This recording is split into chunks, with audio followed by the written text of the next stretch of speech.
तमेव लोकशङ्करं नमामि शङ्करं गुरुं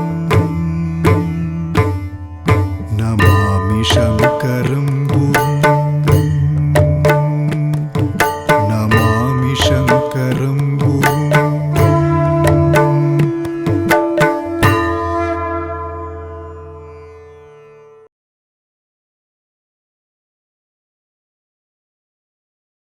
सदाशिवसमारम्भां शङ्कराचार्यमध्यमाम् अस्मदाचार्यपर्यन्तां वन्दे गुरुपरम्परां। भारतीकरुणापात्रं भारतीपदभूषणं भारतीपदमारूढं भारतीतीर्थमाश्रये। विद्याविनयसम्पन्नं वीतरागं विवेकिनं वन्दे वेदान्ततत्त्वज्ञं ವಿಧುಶೇಖರ ಭಾರತೀ. ಪುಣ್ಯಭೂಮಿ ಶೃಂಗೇರಿ.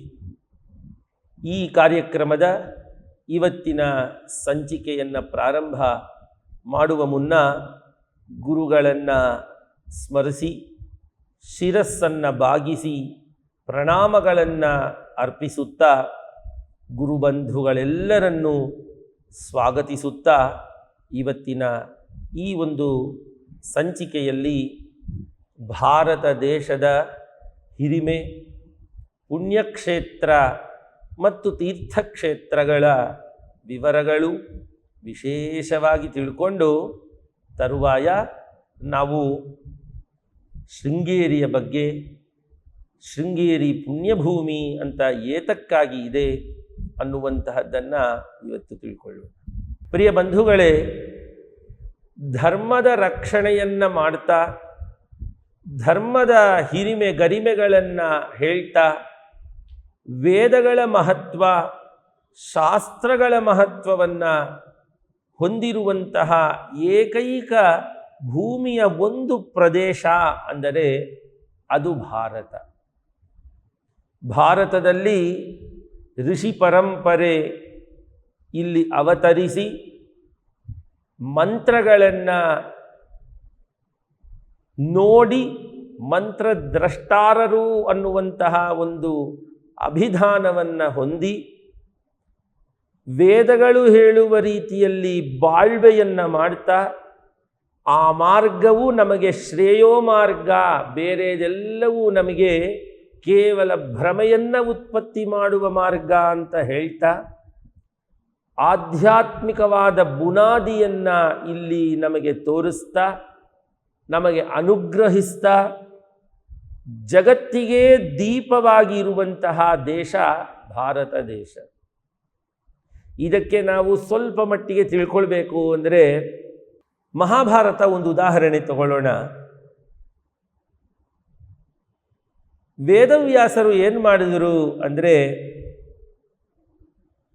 ಮಹಾಭಾರತವೆಂಬಂತಹ ತೈಲವನ್ನು ಆ ದೀಪಕ್ಕೆ ಹಾಕಿ ದೊಡ್ಡದಾದಂತಹ ಎಫೆಕ್ಟಿವ್, ದೊಡ್ಡದು ಅಂದರೆ ಗಾತ್ರದಲ್ಲ, ಅದರ ಎಫೆಕ್ಟಿವ್ನೆಸ್ನಲ್ಲಿ, ಪ್ರಭಾವವನ್ನು ಬೀರುವುದರಲ್ಲಿ ಅತ್ಯಂತ ದೊಡ್ಡದಾದ ಹೆಸರನ್ನು ಪಡೆದಂತಹ ಜ್ಞಾನಮಯವಾದ ಪ್ರದೀಪವನ್ನು ಬೆಳಗಿಸಿದಂತಹ ಕೆಲಸವನ್ನು ಮಾಡಿದ್ದರು ವೇದವ್ಯಾಸರು. ಈ ಒಂದು ಸಂದರ್ಭದಲ್ಲೇ ನಾವು ನೋಡೋದು ಅಂದರೆ, ದಶಾವತಾರಗಳು ಆಗಿದ್ದು ಅಖಂಡ ಭಾರತದಲ್ಲಿ. ಇವತ್ತು ನಾವು ಯಾವ ಭಾಗವನ್ನು ನೋಡ್ತಾ ಇದ್ದೀವೋ ಇದು ಅಖಂಡವಾದ ಭಾರತ ಅಂತ ಅಂದ್ಕೊಳ್ಬಾರ್ದು. ವೇದಗಳು ನಮಗೆ ಯಾವ ವಿಸ್ತೀರ್ಣವಾಗಿ, ವಿಶೇಷವಾಗಿ ಪುರಾಣ ಗ್ರಂಥಗಳು ಹೇಳಿವೆಯೋ, ಭಾಗವತ ಹೇಳಿದೆ ಅಖಂಡವಾದ ಭಾರತದ ಪರಿಕಲ್ಪನೆ ಹೇಗಿದೆ ಅಂತ. ಅದನ್ನು ಪುನಃ ಮುಂದುವರಿಸಿದಂತಹವರು ಅಂದರೆ ಆದಿಶಂಕರ ಭಗವತ್ಪಾದಾಚಾರ್ಯರು.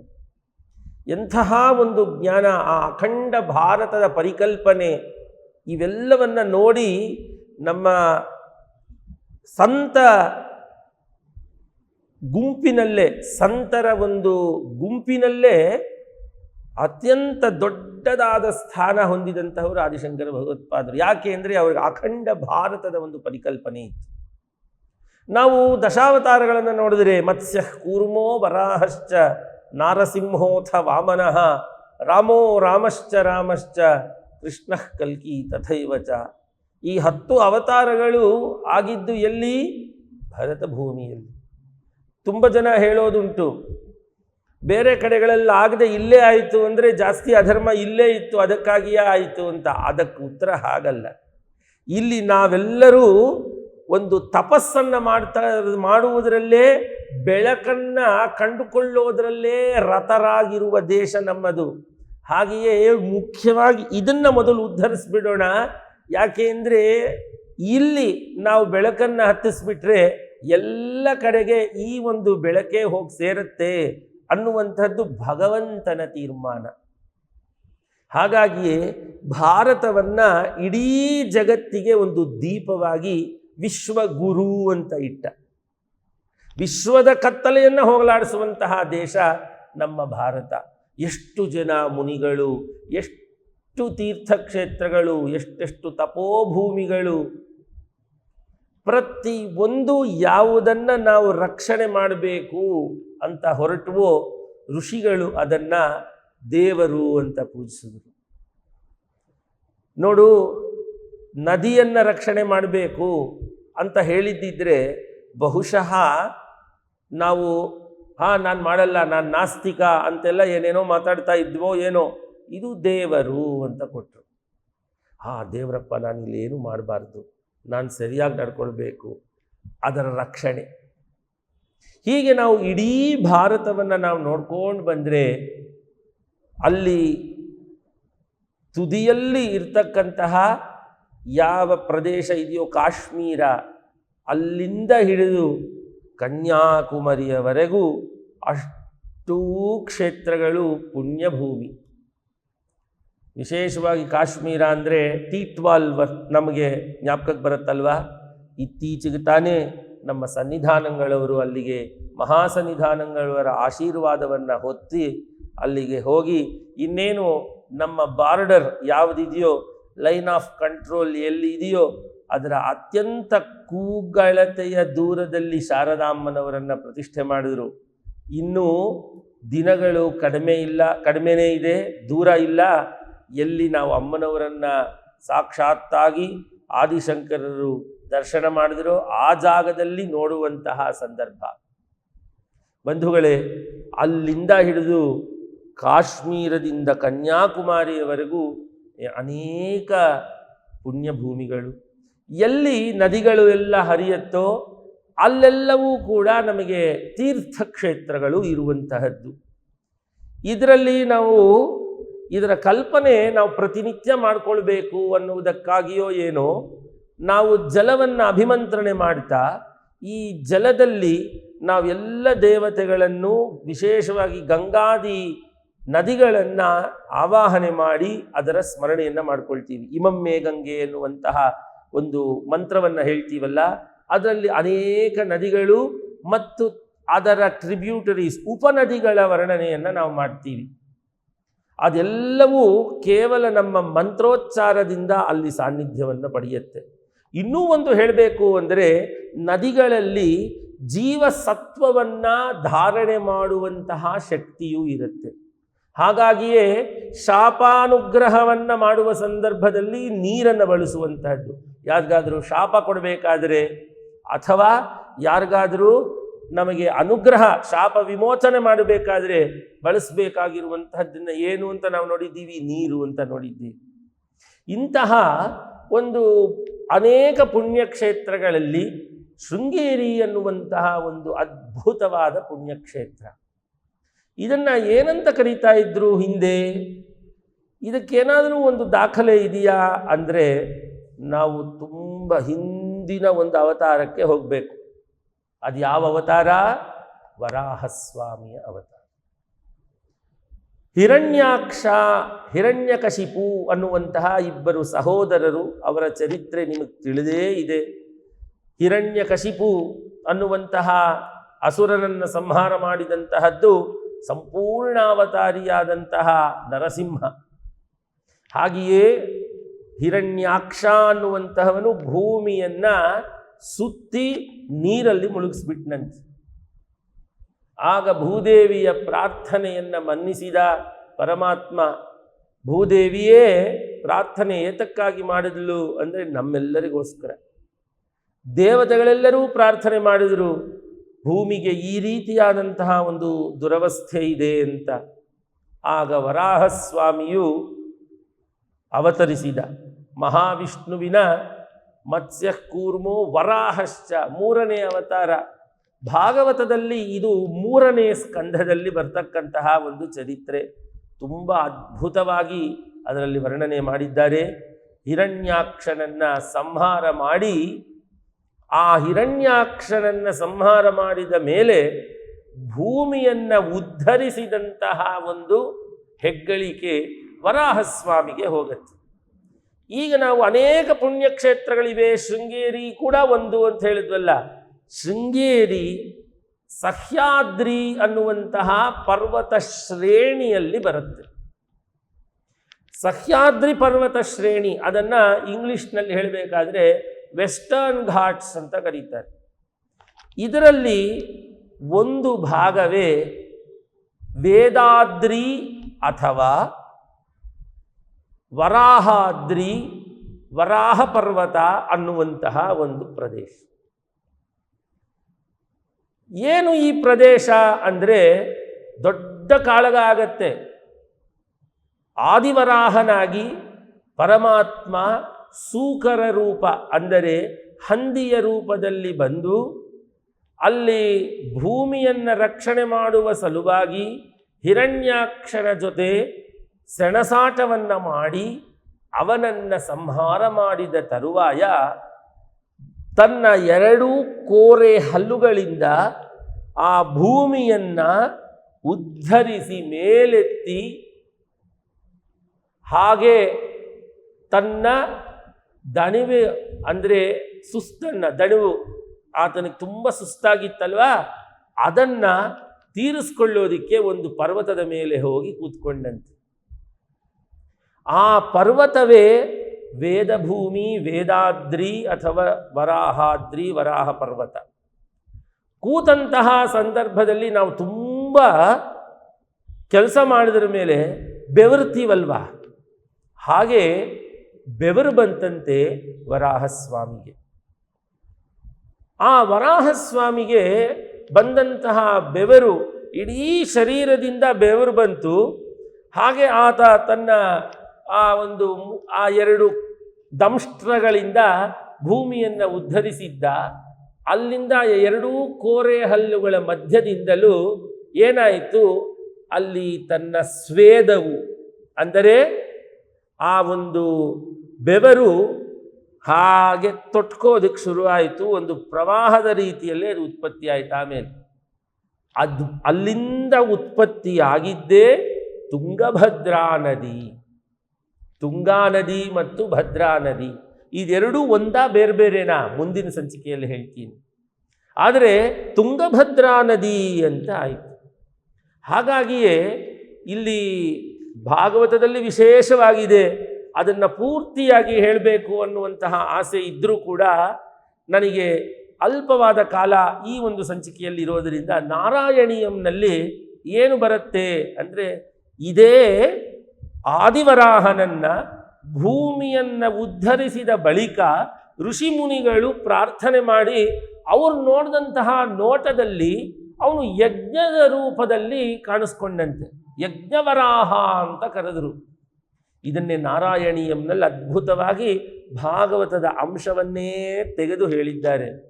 ತ್ವಚಿಚ್ಛಂದೋ ರೋಮಸ್ವಪಿ ಕುಶಗಣಶ್ಚಕ್ಷುಷಿ ಘೃತಂ ಚತುರ್ಹೋತಾರೋಂಘ್ರೌ ಸೃಗಪಿ ವದನೆ ಚೋದರೈಡಾ ಗ್ರಹಾ ಜಿಹ್ವಾಯಾಂತೆ ಪರಪುರುಷ ಕರ್ಣೇ ಚಮಸಾಹ ವಿಭೋ ಸೋಮೋ ವೀರ್ಯಂ ವರದ ಗಲದೇಶೇಪ್ಯುಪಸದಃ.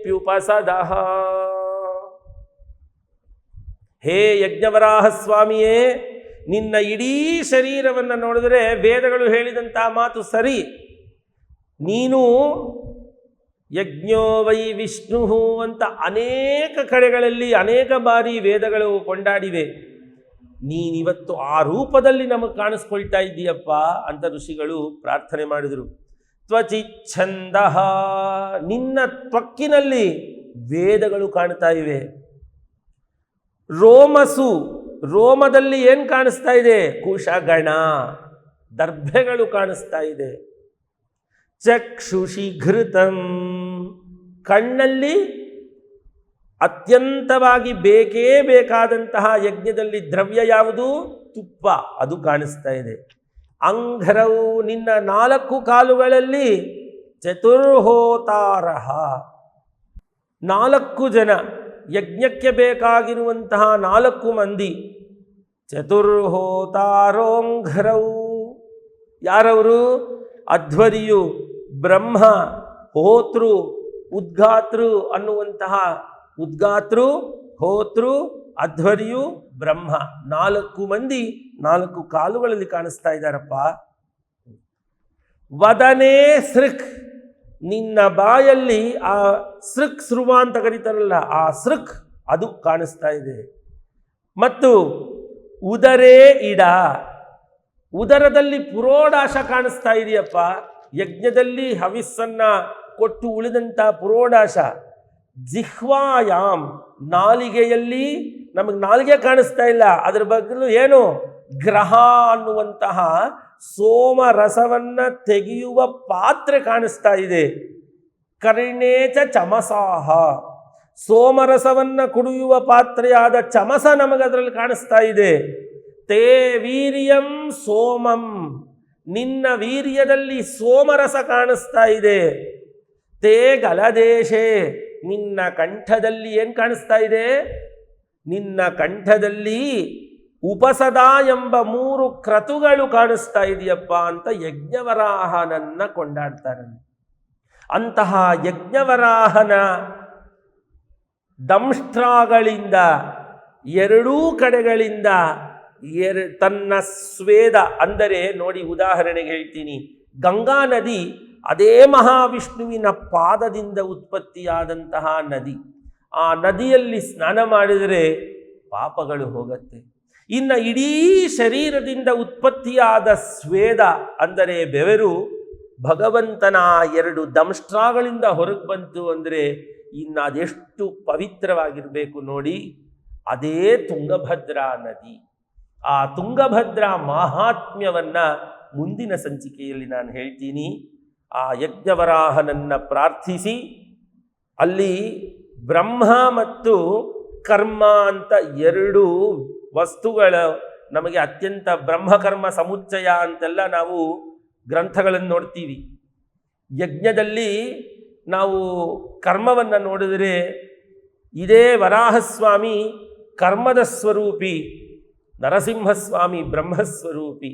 ಹಾಗಾಗಿ ನಾವು ಯಜ್ಞೇಶ್ವರನಿಗೆ ಪೂಜೆ ಮಾಡಬೇಕಾದ್ರೆ, ಅವನಿಗೆ ಪ್ರದಕ್ಷಿಣೆ ಮಾಡಬೇಕಾದ್ರೆ ಒಂದು ಮಾತನ್ನು ಹೇಳುವಂಥದ್ದು ನಾವು ಕೇಳಿರ್ತೀವಿ, ಕರ್ಮ ಬ್ರಹ್ಮಸ್ವರೂಪಿಣೇ ಅಂತ. ಅವನು ಕರ್ಮಸ್ವರೂಪಿಯೂ ಹೌದು, ಬ್ರಹ್ಮಸ್ವರೂಪಿಯೂ ಹೌದು ಅಂತ.